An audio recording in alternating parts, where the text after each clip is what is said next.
Good afternoon. Thank you for tuning in to another episode of our Friday show. I'm Dave Kluge, and I'm here with my co-host Stephie Smalls. And normally, what we do on this show is highlight one guest in the industry, but we're switching things up just a little bit today to bring two of my favorite people in the fantasy football community to you. We've got Denny Carter and Cooterdoodle joining us today.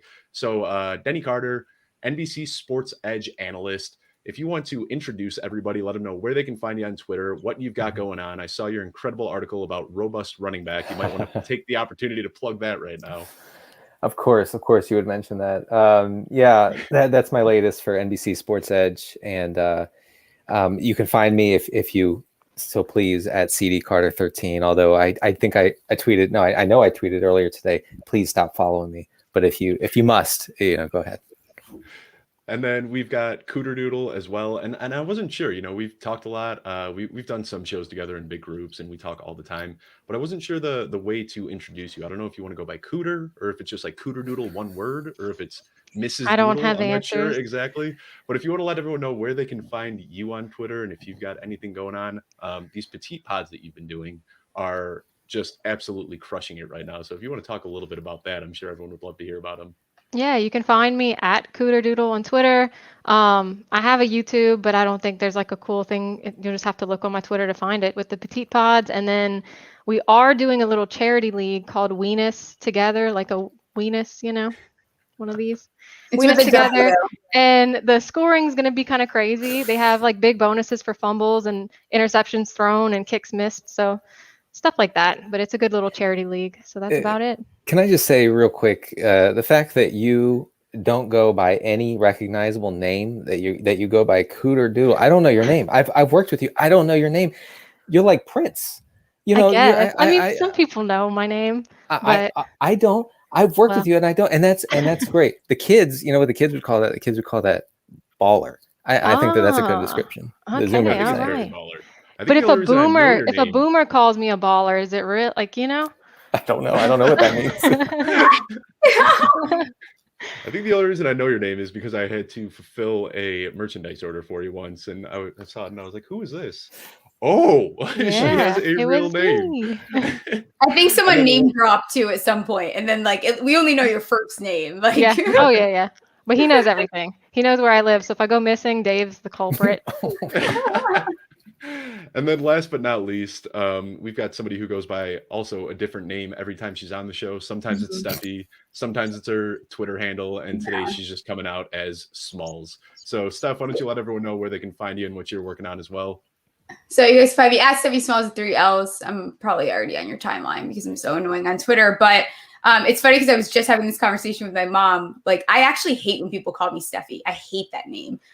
So it was like an accident, and now it's like I'm stuck with it because it's like a stage name that I don't really have a choice. And here I am now. Now everyone's like Stephie, and I cringe every time I see it. So I also go by a stage name. My name is Stephanie, so I'm not as secretive as Cooter over here. But Stephanie, who knew it? I always thought you were a Steven. So learning something new every day. Every day. Well, Denny, Cooter, Steph, and I are both absolutely thrilled to have you on today. And we could spend this whole show probably just talking about zero wide receiver and zero running back, which has been the hot topic all over the timeline lately. We could also probably spend this whole time talking about Cooter's love for Russell Wilson and Cole Kmet. But we're going to try to talk about a few other things as well. So let's get to know Denny and Cooter just a little bit. So something we hear about a lot in this industry is being authentic and being creative. And both of you, the reason we wanted to have you on the show together is you guys really embody being creative with your content, probably better than most other people do in this industry. So what I'm wondering is, do you ever feel like there's a little bit extra pressure where you feel like you need to be on all the time, where everything that comes out needs to be funny, creative, something like that? Or does it just come naturally for you? Denny, I want to hear from you first on this one. Yes, actually, yes, there is. I feel pressure all the time to be on and be a funny guy and everything. Thankfully, I have morphed, like my Twitter self and my real self have morphed into one thing that I no longer recognize. So it just sort of comes out. It's a terrible phenomenon, by the way. This online persona and then your real life persona meshing together is not excellent. I will say that much. But when your career depends on being online, it's sort of unavoidable. So yeah, I mean, to answer your question, there is a lot of pressure, and that pressure extends to where, I'll be on a date with my wife, back when we used to go on dates before coronavirus, and I'll be, on keep going, like I'm tweeting, and she's like, can you relax with the jokes? Like, you don't have to do that right now. Yeah, I get that though. But like you said, you kind of find this bridge between your online persona and your real life persona. And I think the closer and shorter that bridge is, the easier it is, because then you're just being a little bit more authentic. So Cooter, I want to ask you the same question, because almost everything that comes out of, well, not out of your mouth, but everything that comes through your Twitter feed is just laden with sarcasm and humor. Yeah. So do you ever feel that pressure as well, or is it something that comes naturally for you? No, I mean, I'll be honest, I'm the opposite of Denny. I'm nothing in the real world like I am on Twitter. Like, if you met me in the real world, I'm the type of person who won't correct someone if they're making my sandwich wrong. Like, I'm just very, I don't know, literally lady in the streets, cocky in the tweets is accurate. So I don't know. My bridge is very far and wide, and I hope it doesn't get too close, because then I don't know who I'll be in the real world. But I don't know. I don't find that I have to keep it up. I enjoy it on Twitter, but I do find that if I'm ever serious, I have to, like, hey, by the way, this wasn't a joke, Mm-hmm. I have those moments. And then Steph, I can kind of ask you the same question, but I think I know the answer to this, because you're not ever really on. It's not like you're putting on a show. I've gotten to know you pretty well, and you are who you are on Twitter in real life. I mean, there is no sort of disconnect there. But do you ever feel like you kind of have this like character almost to live up to on Twitter, or do you just feel like you're just completely being yourself out there? Yeah, for sure. I think part of it too is Twitter started out as me just like typing out my thoughts almost, which is dangerous, which is probably where I am now because it's entertaining. But absolutely, I think that also, like, kind of how Cooter, like branching off what Cooter said, if you were to see me in the hospital, right, you'd be like, who is that girl? Like, I mean, it would still be funny and outgoing, but I'm not like yelling and obnoxious and like screaming in your face the way that you probably would expect me to. So I definitely do, but I think also I don't read too much into it. I always am a little curious, like, oh, I hope I'm like doing what everyone wants me to do, but I'm just still like, I'm not trying to produce anything to make people laugh. It's more to make myself laugh. Like, I think I'm funny. Mm-hmm. I don't really care if you guys think I'm funny. I think I'm funny. Well, I think your growth in the industry. I think your growth in the industry shows that other people are getting behind it as well. But Denny, I know you were going to say. Yeah, no, that's a key, is not caring. You can't care too much, or you're going to try to appeal to everybody. Mm-hmm. And you can't do that. You cannot appeal to, you can't be everything to everybody. And if you try, you're more likely to alienate, a large audience rather than draw them in. Now I'm going to try to paraphrase somebody who was paraphrasing somebody. So playing the telephone game, who knows how close I am to this actual quote. But Matthew Berry mentioned to us a Charles Barkley quote, where Charles Barkley said something along the lines of, there's a lot of people out there that hate me. And if I try to get those people to like me, then the people that like me for me are going to start hating me. And all I'm going to do is alienate my current audience. So yeah, you've just got to do what makes you happy. But speaking of funny, this just popped up in the comments right here. Scott Fish has been hinting at this second wave of invites going out. And sorry for anyone that's waiting for their invite, because it looks like Scott is instead going to be joining this show right here. Now, Denny, I said we weren't going to talk about draft strategy too much, but I lied. I want to talk about this just a little bit. Obviously, anyone that has watched this show or seen me on any show knows that I'm very big on zero wide receiver drafting. And your method of, just kind of punting on running backs and picking them up later on in the draft, quite frankly, it scares the crap out of me. So I want to hear, I've read your articles and you do make a pretty good point. But I want to hear for the audience, just your quick pitch as to why you prefer zero running back drafting. Yeah. Listen, the messaging and the PR around zero running back is very difficult. I will fully admit that. Okay. It's very detailed. There's lots of caveats. Okay. Like I mentioned in a piece that I wrote a couple weeks ago, like, if I have a league where I can only start like 2 wide receivers or 3 at max with a flex, I'm not going to do like traditional all-in zero RB. And in that way, zero wide receiver or something like that is much easier to explain. Maybe you disagree, Dave, but I feel like that the messaging on that is get some good running backs and then get some good wide receivers and then log off. And that's way easier. And I'm jealous. I have to say, writing the piece about robust RB, I was intrigued by the wide receiver values in the 4th, 5th, and 6th round. I'm not going to lie. Yeah, this year there are certainly a lot of guys, and I have a feeling as we inch closer to the season, those guys right now that are just screaming values, Deontay Johnson and Tyler Lockett, Cortland Sutton, I think they're going to start to inch up the boards a little bit. It's a weird time right now before the draft, and really still like 4 months away from when the casual fantasy football player is drafting. So I feel like there's some crazy discrepancies right now.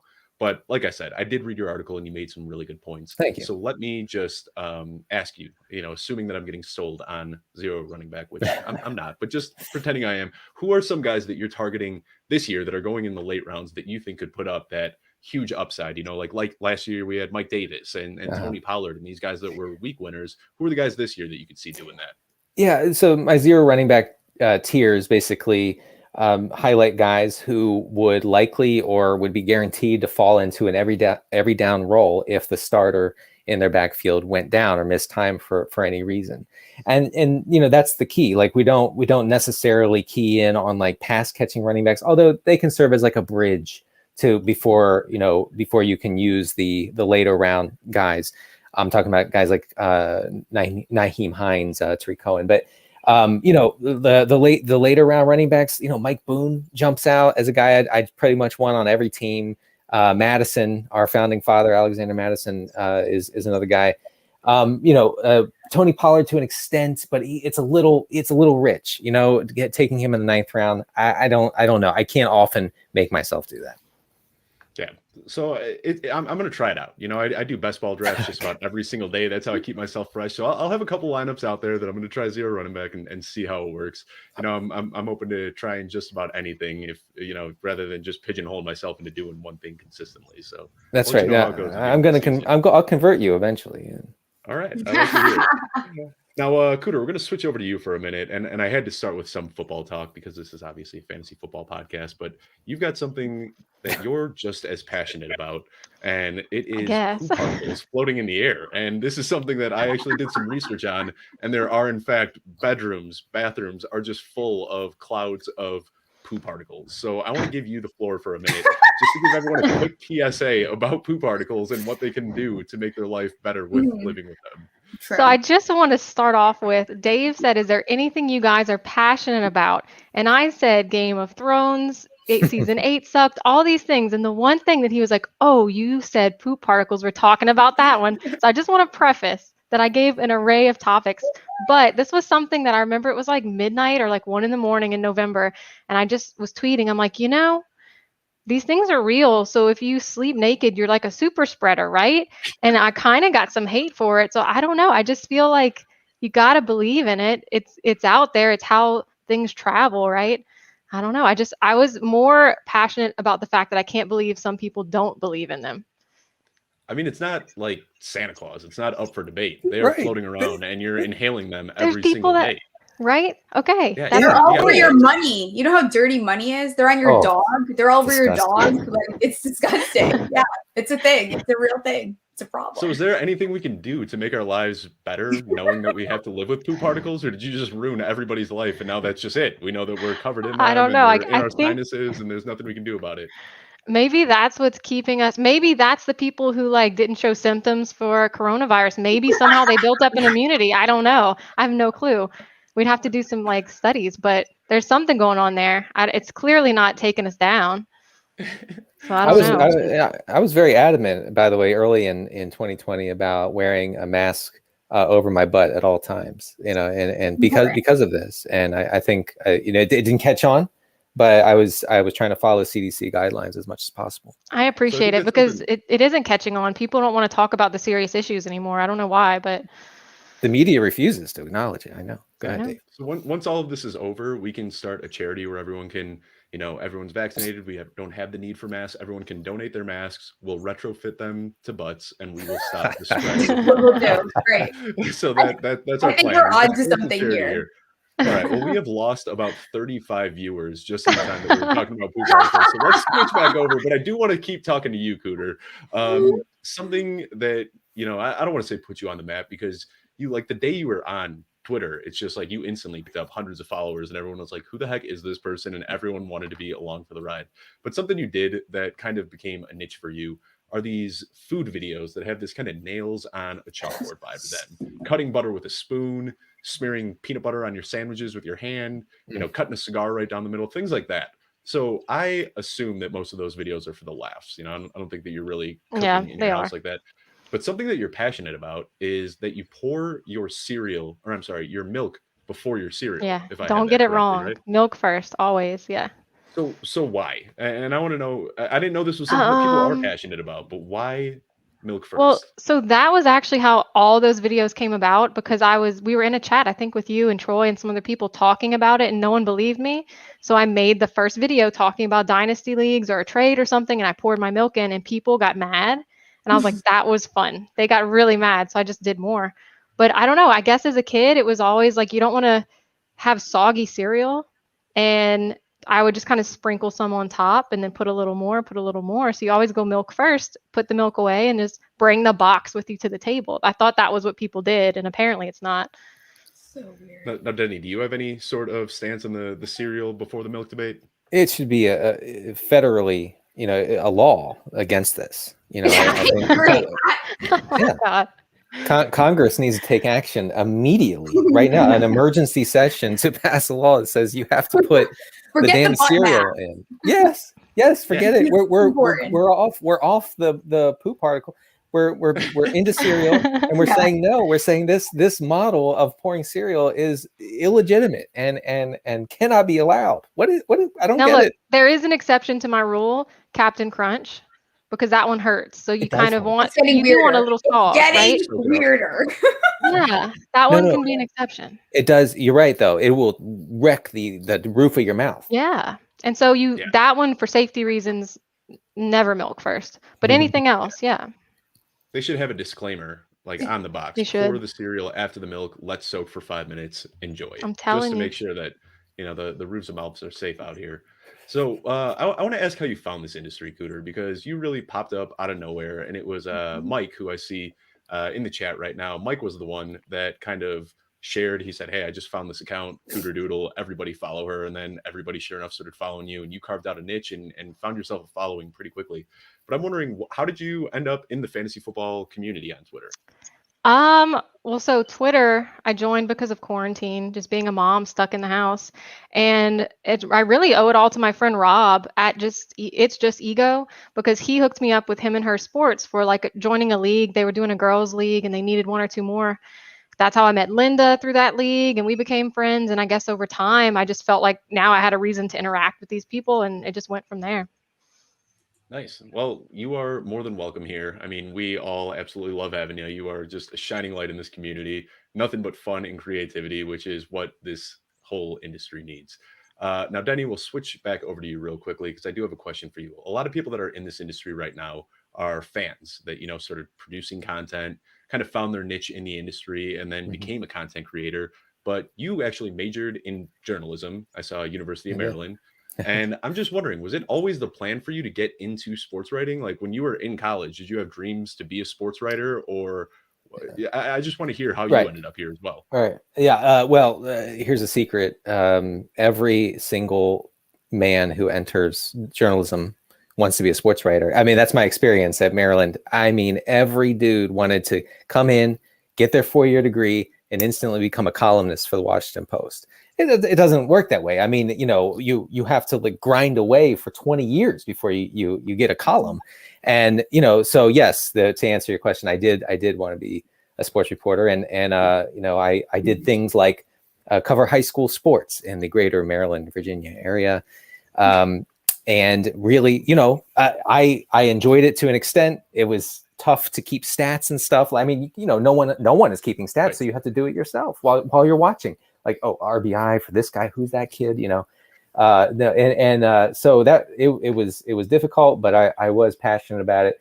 The reason I'm in fantasy football is I lost a bet in 2012, and the loser of the bet had to try to make it in the fantasy industry. It's the subject of a new comedy coming out this fall. Really? I'm kidding. But you're lying, right? Okay, I was like, "There's no way." For a second, I was like, "Wait." You say crazy stuff, but like, come on, dude.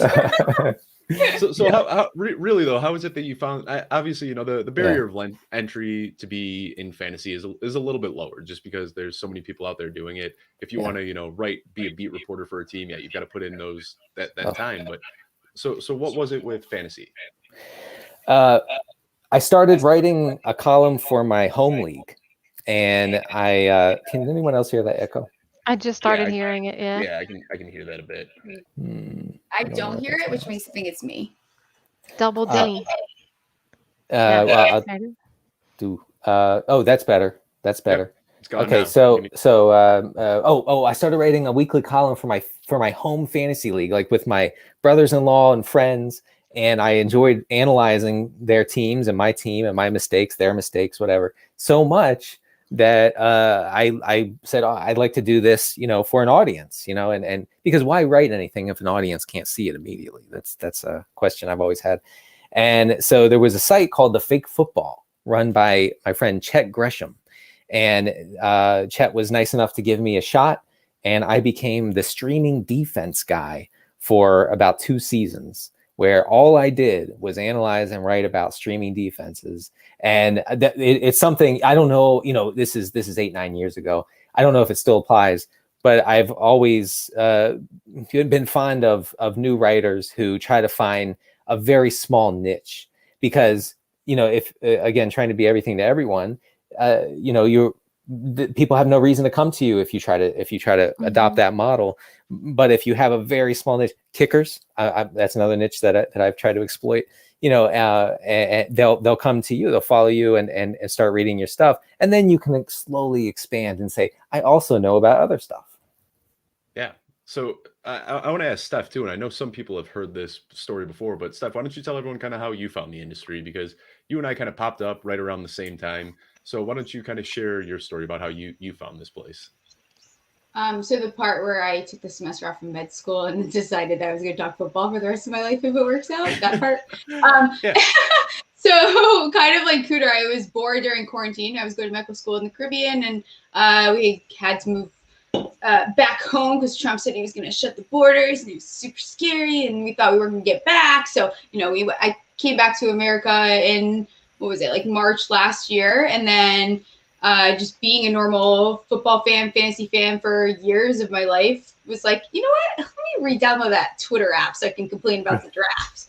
Then got sick of it really fast, re-deleted it, re-downloaded it. And then, you know, I started out writing for a Giants site and doing injury report stuff. And then now I'm here and made the decision once I got the offer from FTN that I would take the risk and see how it goes until you know, I'm giving myself till August. If things look pretty good, then we'll take some time off, because, you know, med school can come back to me. I can go to medical school at any time, but you don't get this opportunity all the time. Yeah, no, I completely agree. And like I said earlier on, you know, whatever you're doing seems to be working, so just stick with it. Now, Denny, a lot of people have, you know, there's kind of this unspoken rule not to talk politics on Twitter, and you are somebody that doesn't shy away from that at all, and it's kind of become a part of your Twitter persona a little bit. Now, I'm one of these people, and I don't know if I'm speaking for anybody else, but I know when I first started following you, I was a little bit confused. It can be tough to read through the sarcasm when you're limited to 280 characters per tweet, and you're talking about some pretty heavy and complex issues, and you kind of lay some sarcasm in there. So I'm wondering, how often are your tweets taken out of context, and how do you typically handle that when it happens? If you think they're confusing at 280, you should have seen them at 140. You know, before Twitter expanded the character limit, people didn't know what to make of my my tweets. I was a little bit hesitant, you know, when I first started in the industry to get super political. But at some point, I decided I didn't want to be online. I didn't want to do this if I had to stick to football, as the high testosterone dudes tell me all the time. So I talk about politics a lot, and here's the thing: half my readership wants me to talk about politics. The other half desperately doesn't want me to talk about politics. But it's really just a personal decision on my end, and I don't blame you for being confused. By the way, I mean I have done different like personas. I wrote the book 69 Ways to Own the Libs. You know, and it is confusing. It's not exactly a traditional way to go about it. Yeah. So I want to go off on a tangent there because that is something I didn't know about at all. 69 ways to own the libs. In my research, I did not come across that. So what is that? When did that book come out? It came out in 2017. I'm just fascinated by the culture around wanting to, if your political activism is trying to make people feel bad about themselves by doing things like pouring Coke down a drain or buying a piece of wood from Home Depot, these things that are childish, but they constitute an entire political philosophy, and it's just very, very intriguing. So I try to adopt that kind of persona to write the thing, and have a ridiculous picture on the cover. If you guys want to look at it on Amazon, don't buy it. I'm kidding. Go ahead and buy it. Buy it. But it's only available on Kindle, which is much to the chagrin of many people who want it on their coffee table, but I don't have the money to publish it. So. Oh man, I have a problem with Kindles, so now we're at an impasse. Wow. Oh wow. I like to hold books in my hand, but I guess I'll do it for you, Denny. No, me too. I prefer the physical book, but it was a thing where it would cost so much money to publish. I would need to sell a lot, and I'm not guaranteed of doing that at all with it, unless my followership grew by like 10 times. That's not an easy pitch to the wife. Hey, we got to sell our house because I really want to get this book published. And I heard you say a plank of wood, but I actually saw that video and it was a fine piece of cobbler is actually what he called it. That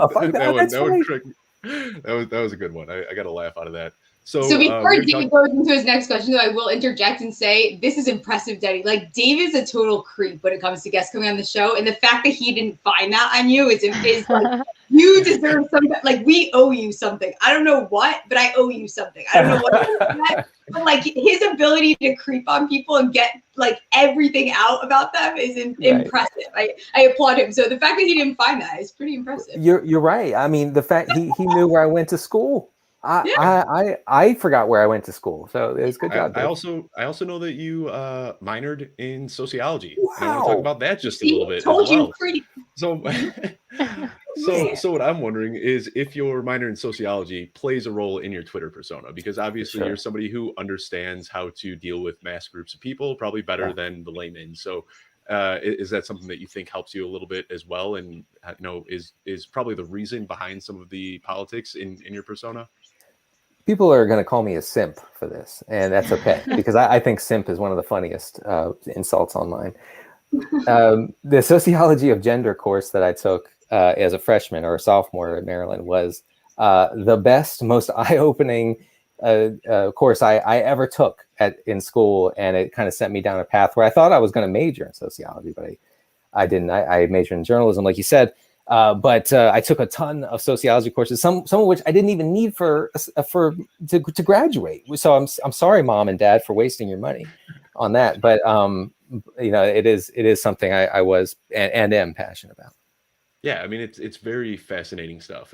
Just sociology in general. I didn't take any classes in college regarding sociology, but I took AP Social in high school, and it was something that really, really intrigued me. And I've read some books on it. So I was wondering how that affected who you are today, but it sounds like it was something that I think that a lot of what we see come through, one of the reasons that you're not afraid to hold back when it comes to talking politics and about these sensitive subjects is because you realize that you need to be able to be comfortable pushing that message out to large groups of people. So I think that you use your platform very, very effectively for that. Thank you. And the gender studies thing was right up my alley, because I've never really, and no offense, Dave, but I've never really gotten guys. Like I've never had a lot of really close guy friends. All of my friends over the years have been girls and women. And I know that sounds strange, but it's true. And I don't relate to all guys want to talk about is running backs and Boondock Saints. And I don't, I can't relate to either of those things. So. No, I get it. I mean, I'm kind of, I know you said like, no offense, Dave, but I'm cut from the same cloth. I've been the same way my entire life. For whatever reason, I just get along with women better. They're, everyone says they're, I don't know. For whatever reason, I just click with them a lot better. But I know, Steph, you've got a question lined up for Cooter, right? And we hinted at this a little bit in the intro, but why don't you go ahead and ask Cooter the next question? Cooter, we know things that Cooter likes. Two of the things that Cooter likes are Wilson, and she likes Komet. She is the leader of the Komet Club. No one else started that. This is Cooter. Okay, she has a hat. You guys don't have hats. Period. That's it. Like, that's how you decide who's the leader. If you have a hat that says the Komet Club, like, then you are the leader. So if you say in this scenario, right? Because we know you have a husband, you're married, have a child, little doodle, who is much cooler than Cooter, to be clear. She really is. I relate more with little doodle than I do, which says more about me than Cooter. So if, let's just say, Russell Wilson and Cole Kmet were to both ask you out to go to dinner and grab a drink, which one are you picking? Well, can I preface first by saying I don't know what it is, but I get really into propaganda. Like if I go to a brewery tour, I'm drinking that beer for like 6 months. And I don't know what it is. I'm very impressionable, so be nice with me, guys. But when the Cole Kmet thing started, I'm like, I don't know. It got me. Now I'm a Bears fan. Heaven forbid. I'm sorry, Dave. I just don't know why, but I am. I'm into Cole wish it on Kmet. my worst enemy. I don't get it. It's just like I've convinced myself of these things by hyping him up. And so, yes, the Cole Kmet Club is real and it's always going to be a part of me. But if I got to actually talk with these guys, it would have to be Russell Wilson because, I mean, my God, he was 40 touchdowns last season. He personally affected me because him and Chris Carson won me games those first few weeks. Like, I don't know. He's my guy. He's the quarterback I like to watch. I don't really have a quarterback to root for now at home. So it's like, he's my guy, you know?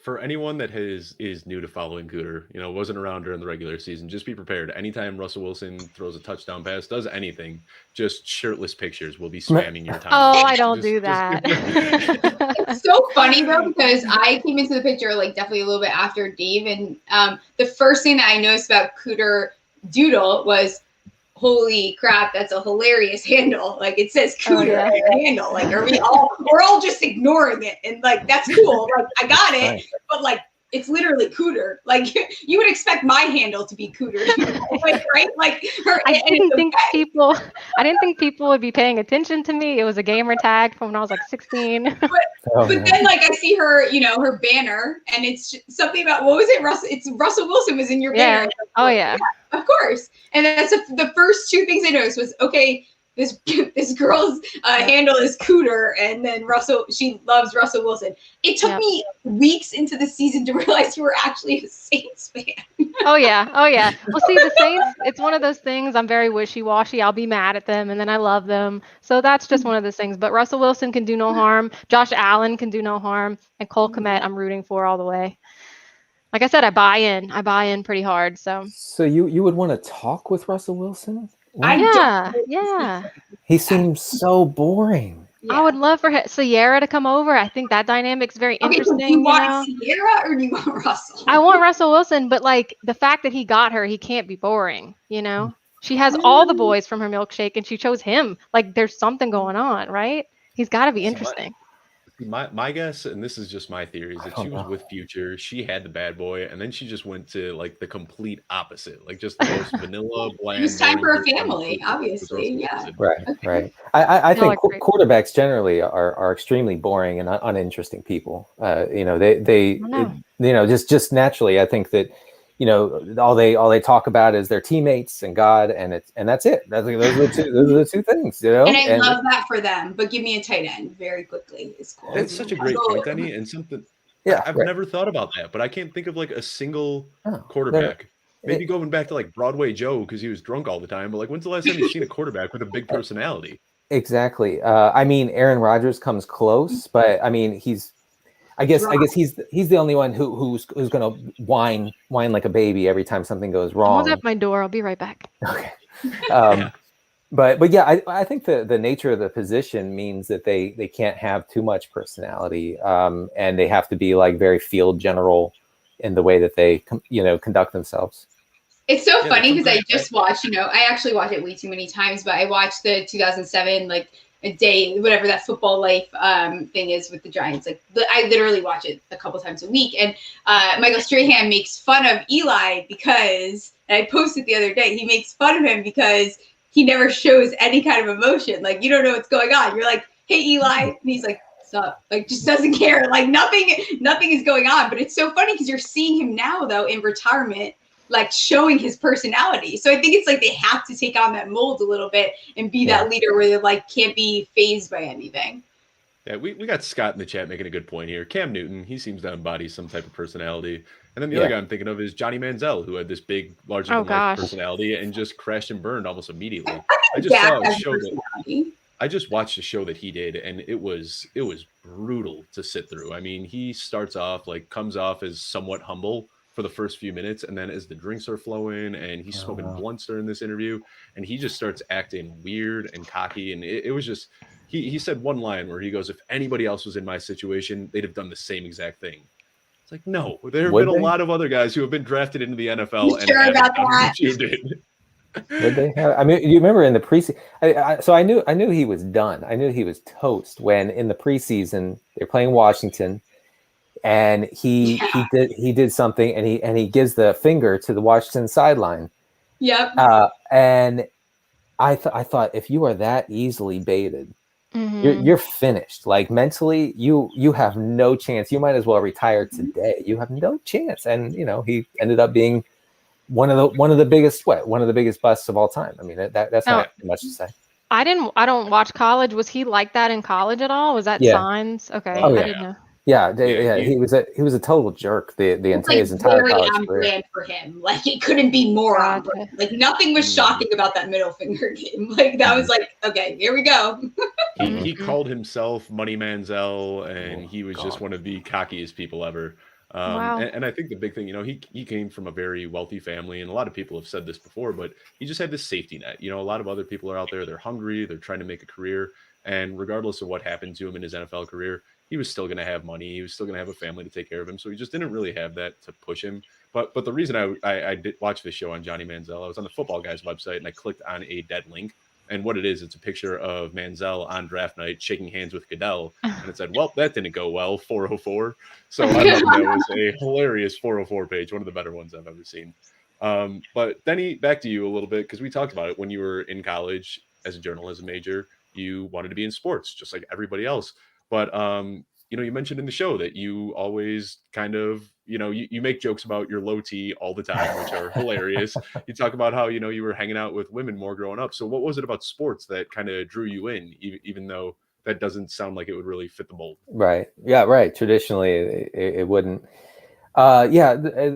Sports was a real bonding thing with my dad. And I didn't really want to get into sports, but I kind of at some point when I was like 8, 9, 10 years old, I knew that if I really wanted to spend like good quality time with my dad, the best way to do it would be through sports. I happened to really get into sports, huge, intense phases of different sports, baseball, basketball. I joke today that I hate baseball and I hate basketball, whatever. But at certain points in my life, they were my life. Basketball was all I thought about for years as a kid. I remember playing fantasy basketball with my AOL connection. When Jordan was playing, I swear I have this memory. Sometimes I think it was a dream, but no, it really happened.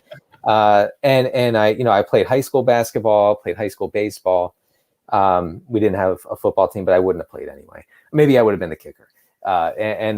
So I became very passionate about sports, and believe it or not, and the listeners of Living the Stream, the podcast I do with JJ Zacharyson, know this. I used to be a hyper competitive person, insanely competitive.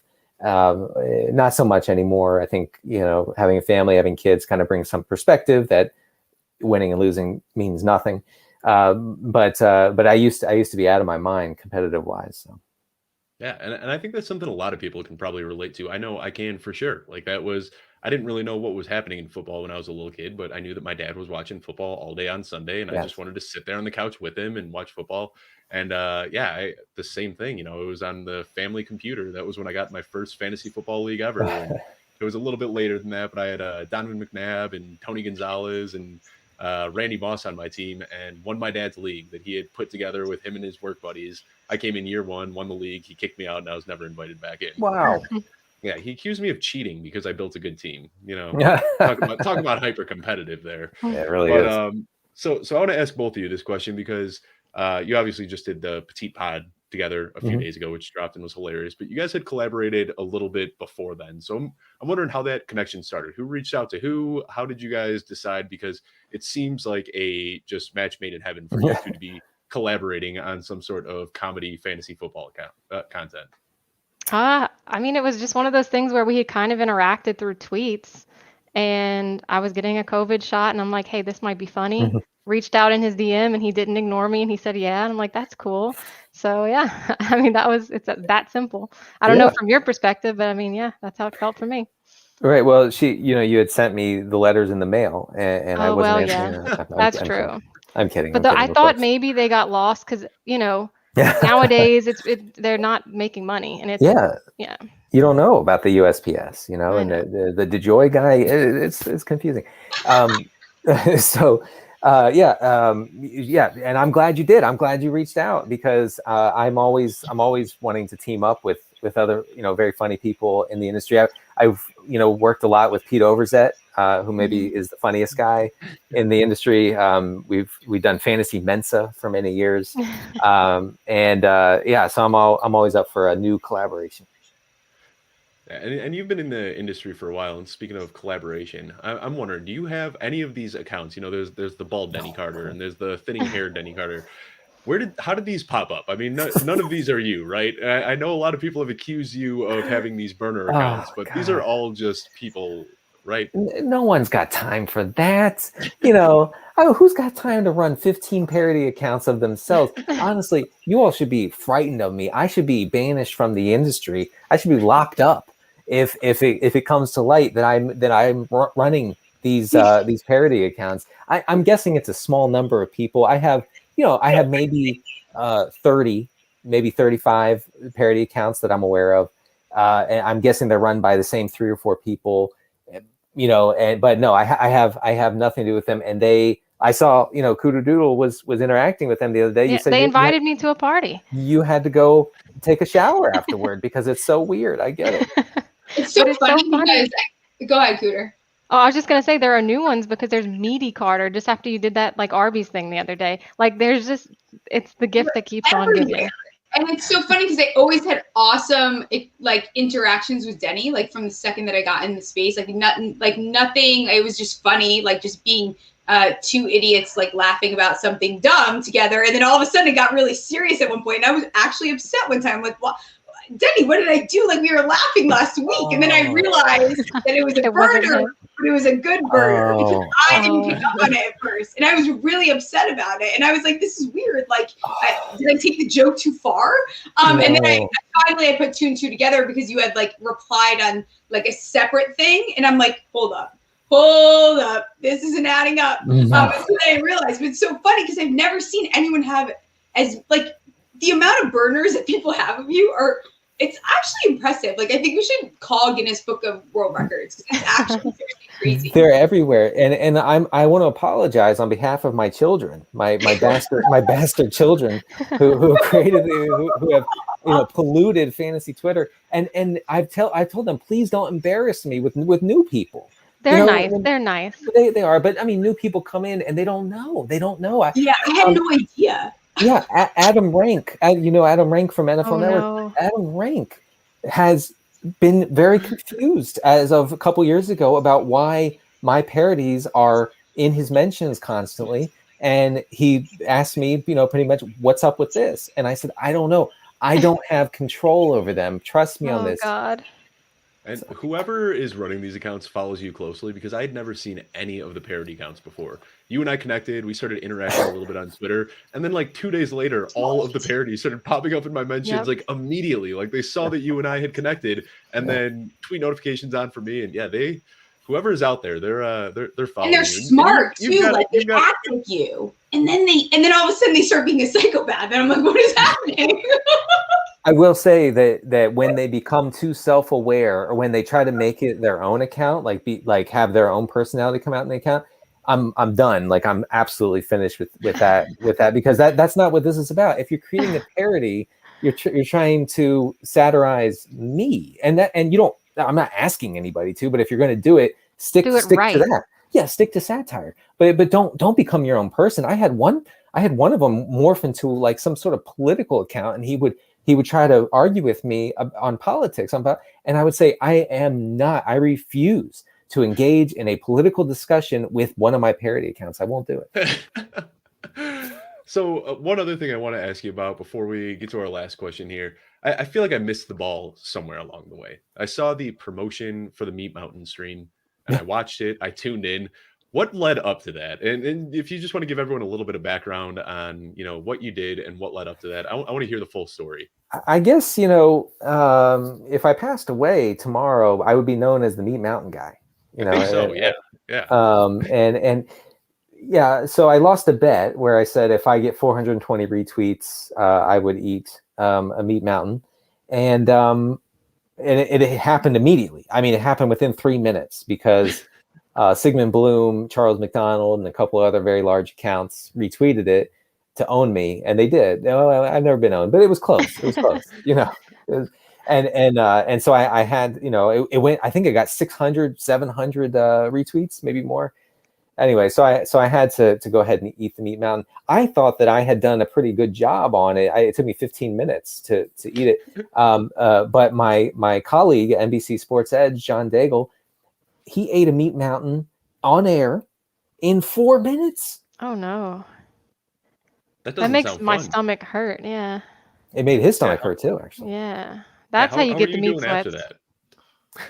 It was heavy. It felt like a bowling ball in the stomach. And at 37 years old, your metabolism is not what it was. And so I think I gained about 11 pounds from the Meat Mountain. Oh my God. But we're all worried about Devontae Smith, right? Exactly. Yeah, Go eat a Meat have a Mountain, couple dude. Meat It's Mountains. fine. Yeah. Exactly. If he eats 2 Meat Mountains, he'll be 180. We're It'll good. be fine. Get a nutritionist in there. We'll cut that shit right to muscle. It'll be great. So we have one other question before we wrap up here, and I do want to get your take on this. This is actually a good one here. Kevin O'Brien is asking how you feel about kickers being in Scott Fishbowl this year. Well, how do you all feel about it? Well, it's not that they're mandatory. They can be used as a flex, from my understanding, correct? Yeah. So I think that no, I probably won't be utilizing it. I haven't. But really I think looked it's too much okay. into it yet. It doesn't force you, so it's like let people have their fun, Yeah, Yeah, it's I don't something I haven't think really force. thought about much yet, but we can get a roundtable discussion going here on it. I mean, I feel like what it really does is just opens up the pool for flex options to be that much bigger, which I don't know how that would affect drafting. Yeah, I actually don't know if it affects drafting all that much in Scott Fishbowl, but especially if you have a very active division in Scott Fishbowl, the waiver wire is going to be thin some weeks, like real thin, and those kickers are going to start to look more appealing than you think at certain points of the season when you're just struggling to piece together a lineup. I honestly haven't given it 2 seconds of thought about how it'll affect my drafting, but I think it makes the game, it makes the league and the whole concept more interesting. And honestly, Scott, it's the best $10,000 I ever sent you. So thank you for making kickers flex eligible. Well, what I'm thinking is you have these kickers where they can have huge weeks, putting up 15, 18 points. And I feel like there's also somewhat of a floor to a kicker. So if you're on a team that's just been hammered by injuries, it might make sense to pick up somebody and kind of stream kickers if they're playing inside games, playing against poor defenses, whatever it is. There could be a strategy here to really make kickers a thing. At some point, you are going to start Greg Zuerlein over Jeff Wilson. That's I like it. But it's right. There's probably like 3 or 4 kickers, and after that, like you said, you'd have to screen it. Right. Yeah. Well, the last question I have for you, Denny, and I ask this to just about everybody that comes on the show, and I just want to know, because your career path has been a little bit less than conventional in this industry. So what advice would you have for anybody that's coming in here and trying to make it as a content creator? Well, lose a bet, like I said, and then try. No, I mean, just referencing what I said earlier about like trying to create a niche, like give people a reason to follow you, and try if you can to be interesting about it. There are lots of ways to create articles, videos, whatever, that are interesting, that are not like everybody else is doing. It's becoming harder because, I mean, the new generation of fantasy analysts is way more creative than my generation, way more creative. And there's some tension there, because like the old school guys are like, what the hell is this? Like, why is everyone, making like like Hollywood style videos in their basement now? Whereas, we just post memes, and that was as high tech as we got. But yeah, give people a reason to follow you. Don't try to do everything. Find a thing that you're passionate about in the game, and really go after that. I like that. And that's something I haven't heard a lot about. And you're somebody who's been in the industry for a little bit longer. And that's something that I've thought might exist, is some tension between some of the older guys who are, just putting out, analytical data, Right. and just, your black and white print, and that's about it. And then you've got people like Cooterdoodle here and Steph and myself that are trying to do creative and different types of content. So it's something that I've wondered about, what the tension is like between, the old heads and the new heads, if you will. Just keep doing what you're doing. The new generation is way more diverse. I mean, I wasn't on a podcast with a woman, much less two women, ever in my whole time in fantasy, because it just didn't happen. So the new generation of fantasy analysts, way more diverse, which is awesome. Way more technically savvy. Ignore any of us old dudes who push back on what you're doing, because you all are doing a good job. Well, age-wise, I'm only a few years away from you, so I don't know if I can consider, I think, maybe when we got into the industry, times are a little bit different, but age is there. But Denny, Cooter, I want to thank you guys both so much for coming on. Before we sign off, we'll just do a quick kind of roundtable here. Steph, if you want to let everyone know where they can find you, what you've got going on right now. I know you just dropped episode 2 of Small Talk with Elliot, and that was a great episode. So if you want to let everyone know where they can find that, where they can find you on Twitter, and what else you've got coming up. Yeah, I hope I'm not echoing too bad. So I will definitely make it very fast. But you can find me at Stephie Smalls with 3 L's with the FTN Network. And yeah, I did just drop an episode with Small Talk. And I told you the Dynasty player that I think you should sell, which is DK Metcalf. So it's interesting to check out. Elliot Chris is an awesome guest. Very fortunate to be over there. But I'll mute my mic again just in case I'm echoing too much. I don't want to. Thank you so much for coming on, guys. Yeah. Cooter, if you want to let everyone know where they can find you, and please, I know you said like don't follow me on YouTube, but that's where your petite pods are going, and they have been hilarious. So we already mentioned the one with Denny. You just did one with Andy Holloway that was also hilarious. I don't even know where you find time for these. Like, you asked me to do one, and I was like, oh, this sounds fun. I sent the video, and then you dropped like 6 of them within an hour. Yeah, I mean, iMovie's a beautiful thing. You just drag and drop and cut. But I actually do have some coming out with Ray GQ and Nate Hamilton and some other, fun names, some brilliant people. Next week, you can find that on my YouTube page, on my Twitter page. I don't know what my YouTube page is.